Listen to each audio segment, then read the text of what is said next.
Hey there, and welcome back to the channel. In today's video, we got a fun one covering the 2023 NFL Draft. If you're new to the channel, hit that subscribe button so you don't miss out on any NFL Draft content. Now, looking at number one, we have the Houston Texans, and the Houston Texans are in a position where they have to make a key decision at the quarterback position.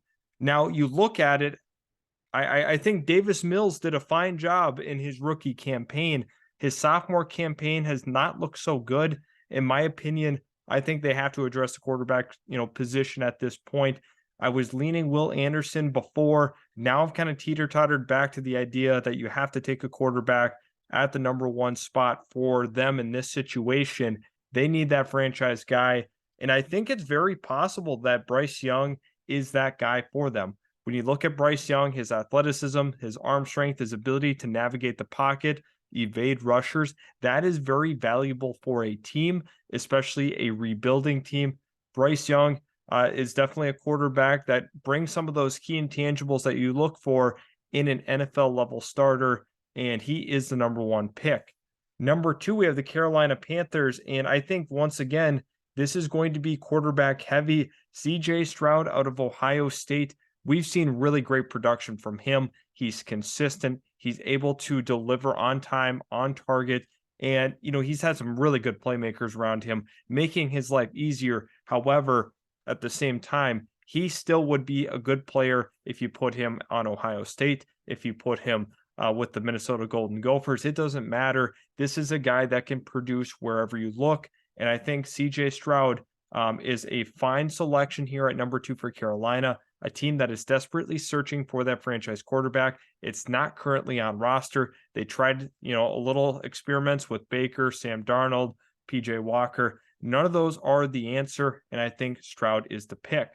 Number three, we have the Las Vegas Raiders. Las Vegas is looking for a guy that can be a true building block long term, and I think this is where you can finally slot in Will Anderson, who is a game-changing edge rusher. This is a guy that can defend the run at an elite level. He can get after the quarterback at an elite level. And you look at his production the last two seasons, it has been off the charts.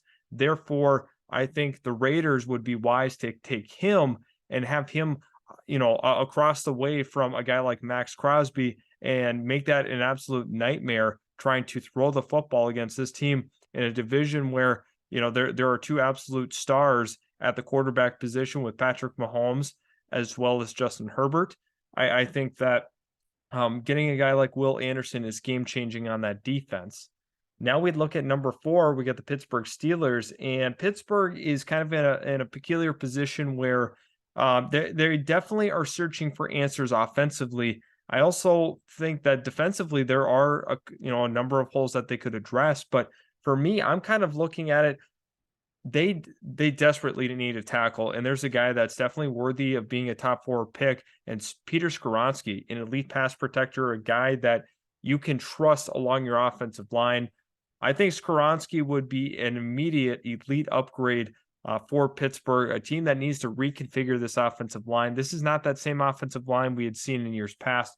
This is one that they have to rework. They have to reconsider what they currently have. So going with him there at the number four spot to me makes a lot of sense. Following that up here, we have the Detroit Lions, and Detroit is kind of in a position where they were hoping that a guy like Will Anderson would have fallen to them at 5. But at the end of the day, I think it is important that they do address the quarterback position as well as defense. Both are key needs. I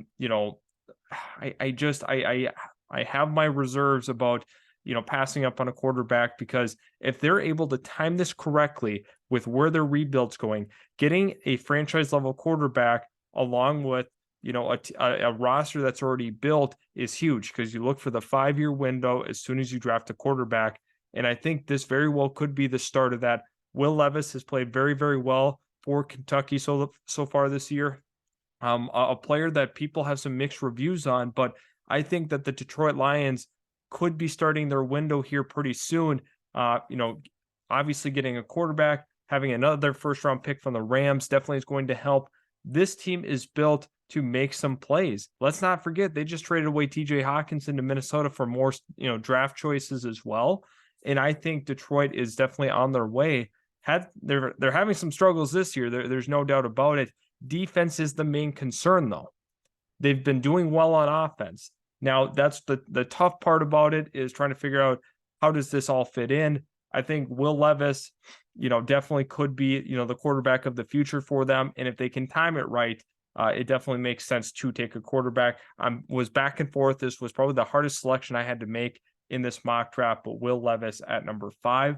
At number 6, we have the Philadelphia Eagles. Philadelphia Eagles are going to be looking to upgrade the front 7 in the offseason and get a little more youthful there. Definitely have some talented players in that front 7, but Myles Murphy still being on the board, a super disruptive pass rusher, long, stronger lower half, definitely can win with some power and finesse.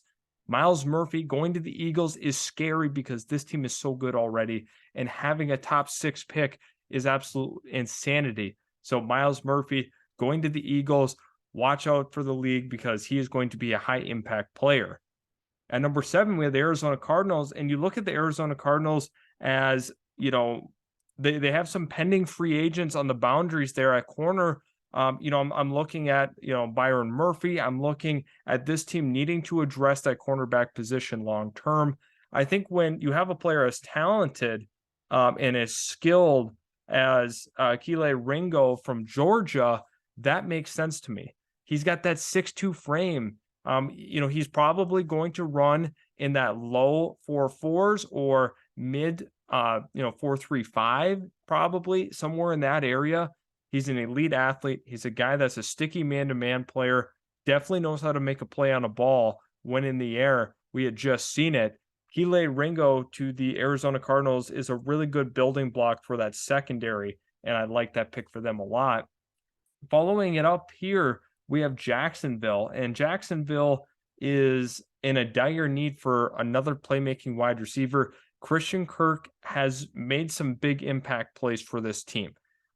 Granted, he was not worth his contract, but once again, when you're Jacksonville, you have to overpay, and that's why I was okay with the result there. Now you look at it, Jacksonville sits in a position where I feel that they can go ahead and make some moves at the wide receiver spot. Now, you look at the collective list of wide receivers. This is not how people thought it was going to pan out. They thought Jackson Smith-Njigba was the surefire number 1 wideout, followed by Kayshon Boutte. Things have kind of switched up a little bit as the season progresses. I still think that Jackson Smith-Njigba, when it comes to draft day, is going to be the priority wide receiver. Don't get me wrong, Quentin Johnston's had a really nice start to the season so far for TCU, and he's been a big factor of why they're winning so many games. But Jackson Smith-Njigba is a true playmaker, a guy that can get open, huge route tree. This guy knows how to run it to its entirety. So he is the number 8 pick. Following that up, Chicago Bears. Chicago Bears just traded for a wide receiver in Chase Claypool. I don't think they're done. I think they're starting to see the vision of what Justin Fields can become. They got to get him some help out wide. They go get Claypool. And I think now you kind of look at it, who are they going to address at that wide receiver spot? A guy I haven't mentioned yet, Jordan Addison, the transfer from Pitt. Definitely could have came out last year, would have been a late first-round pick. Now he's working himself up in that top 15 realm, top 10 realm. And part of that is, the usage by Lincoln Riley, paired up with Caleb Williams, Jordan Addison, and Chase Claypool, and Darnell Mooney. You look at that collection of wide receivers, that makes sense in my mind. I really think having those 3 wide receivers, along with a nice running game with David Montgomery and Khalil Herbert, is kind of the perfect storm for Justin Fields as he's starting to develop here. Get this guy some playmakers. And speaking of playmakers, do we got to run on wide receiver? I think the answer is yes. Now you look at Green Bay, I don't know really what the future holds. Could they draft a quarterback with this spot? Potentially. I think that is a real possible outcome. However, I feel like the wide receiver position is still something they have to, figure out as well as they continue to progress with it. Romeo Doubs has been a huge bright spot for this team. Allen Lazard, once again, is doing his thing this year, but I think Christian Watson, we're still trying to figure that out as well. So getting another wide receiver does not hurt, in my opinion. having a nice deep receiver room can go a long ways for an offense. And I think Green Bay here is kind of looking at it from a value perspective, saying Quentin Johnston, who's played super well. Let's not forget about his 14-catch, 200-yard game against Kansas this year. He was absolutely instrumental in that tight win over Kansas. Quentin Johnston, big body receiver, can make a lot of big plays for an offense, and I see him going to Green Bay. Following that up, we have the Seattle Seahawks, and Seattle here, I'm thinking, could look along the lines of potentially just best player available. Seattle's done a great job drafting here. A lot of credit to John Schneider and his staff, his scouts. Man, did he hit on some picks this past season. Looking at Tariq Woolen as a potential, all-pro level corner one day. I think Jalen Carter, the big interior defensive lineman, is going to fit right in with this defense. You can move on from Woods. You plop in Jalen Carter, big body guy that really knows how to move other big guys. So he's one of those disruptors on the interior that Seattle could desperately use. At number 12, we have the Detroit Lions, and the Detroit Lions, I think, are going to address that front seven. And I think Nolan Smith, who is starting to really come on and become, a player that is noteworthy in the draft process, is going to be the pick here. Detroit is looking for some guys to generate some pass rush. Nolan Smith can do that at a very, very good level. And I think he's only continuing to get better. You look at, his early on campaign at Georgia, absolutely got buried in a very, very talented group of edge rushers. Nolan Smith is coming onto his own, and I think Detroit will select him. At 13, we have the Houston Texans. And in a surprising move here, I could definitely see the Houston Texans going a couple of different ways. I could see them looking at the route of a Brian Brzee. I could see them going for the route of, Tyree Wilson as well. But I'm going to have a little more of a surprise pick here. To pair with Bryce Young, I'm going to put Michael Mayer. I like him. I love his after the catch. I love his catch radius. He's a really good athlete. Overall, he is the perfect storm for a tight end. And getting a quarterback that young, a good security blanket, to me makes sense. I know the Texans like Brevin Jordan, but I think Michael Mayer can take this offense to another level. Number 14, we have the Indianapolis Colts, and the Indianapolis Colts are searching for a quarterback once again. What they probably will end up doing is trading for an established veteran in the offseason. Again, that's just kind of been the MO, but I see Hendon Hooker flying up boards despite him being an older prospect. What we've seen from him at Tennessee this year, he's been a game-breaking quarterback. I think that alone has quite a bit of value. And as we progress through, potentially the SEC championship, depending on how this all plays out, I think Tennessee has a really, really good shot of, surprising people and getting in at least a really good bowl game, to say the least. Hendon Hooker's been a huge reason why Josh Heupel's really, he's loved him at Tennessee. He's been kind of a revelation. The former Virginia Tech Hokie is a good pick for the Colts here. He's a guy that can make plays off schedule, and I think definitely could give this Colts offense a different element. Now at 15, we have the Atlanta Falcons. I think Atlanta could play this pretty well. A couple of big-time players still on the board here. I look at a guy like Cam Smith as a big-time riser later on in the draft. Cam Smith is a dog, guys. He is a dog.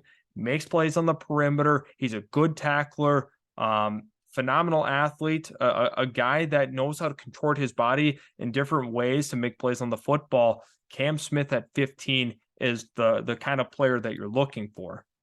Put him with A.J. Terrell, and that is a nice secondary. Number 16, we have the Washington Commanders. And Washington, it's kind of tough, but I think you got to look along that offensive line. Definitely some concerns. Broderick Jones has been a big name in the community here. Phenomenal tackle, and I think he's going to be a plug-and-play, true day one starter that is going to be a high-impact player throughout the duration of his career. Looking at it from a run perspective, this guy is going to be a true road grader for this offense. At number 17, we have the New England Patriots. New England is a team that's sneaky here, I could see Brian Brzee being the guy. They kind of look at how the board fell to them. They decided to go with a guy like Brzee, high motor player, guy that's phenomenal against the run, really instinctual. And you look at another Clemson product going off the board, along that defensive line. Man, Brzee knows how to make plays, high character player, and fits into the New England culture. Number 18, we have the Cincinnati Bengals. And the Cincinnati Bengals here, I think you have to consider this another offensive lineman spot. Paris Johnson Jr. This Bengals team definitely needs more offensive line help. Bring in a guy like Paris Johnson who has that versatility if you need to. Kick him into guard. I think he's going to be a tackle long term and going to stay a tackle, but there is that optionality, kick him inside. Number 19, we got the Tampa Bay Bucks. And, with Tampa, I don't know what they're going to do at the quarterback position. I think Tom Brady's final season is right now in Tampa Bay, at least. And I think that really leaves a big discussion on what's the next chapter. Could we see Kyle Trask be the guy? That's a great question. I don't know. But I think there is some internal pressure and external pressure to go with a guy like Tanner McKee, the 6'6" quarterback, good arm, and a guy that can definitely command an offense. He hasn't had a super impressive year here at Stanford, and I don't want Stanford fans to be mad, but there's some things I need to see from him from a progression standpoint before we start, considering him a true top 15 pick. I know a lot of people like him. I might continue to slide him down my boards. I haven't completely decided yet. Number 20, we have the Denver Broncos, and the Denver Broncos here, you would think maybe they would look edge, but I think that's kind of redundant. They made that Bradley Chubb move for a reason, and they like what they have in Baron Browning. So to me, Antonio Johnson, long-term could be a really good safety, a guy that's going to make plays on that back end. And you look at that secondary, if you add Antonio Johnson to it, you are actually talking about a very, very stellar secondary across the board. It's already good, very good across the board. But once again, Justin Simmons, Antonio Johnson is your safety pairing. Dang, that's going to be a good squad there. 21, LA Chargers. LA Chargers are a team that has some questions on the interior still, despite their offseason being so focused on it. But I like Trenton Simpson for them. I think he's a big-time playmaker at that second level. Has a real nose for the football, good tackler, little undersized for my liking. However, good athlete, really good athlete, and can make a ton of plays all across the field. Trenton Simpson is going to be a big deal. Kind of like what they were hoping Kenneth Murray was going to be, has not panned out to be exactly what they thought. Nevertheless, I like Trenton Simpson for the Chargers. Following that up is the Tennessee Titans, and I think this is a product of what we're seeing this year. They need to get some more playmakers on the outside, and Kayshon Boutte is going to be the pick. The LSU Tiger was phenomenal when Max Johnson was his quarterback, and now this season it's been a different story.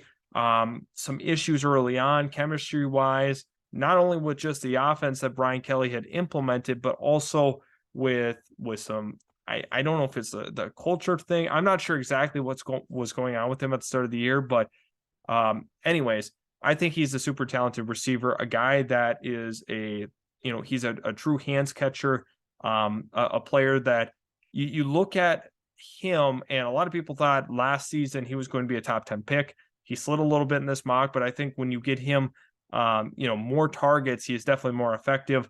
And I think LSU needs to continue to pump him up with some more targets.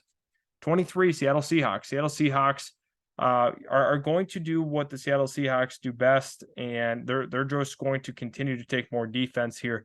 Tyree Wilson, high riser in the community here, especially with PFF giving him a lot of love. High impact player from Texas Tech.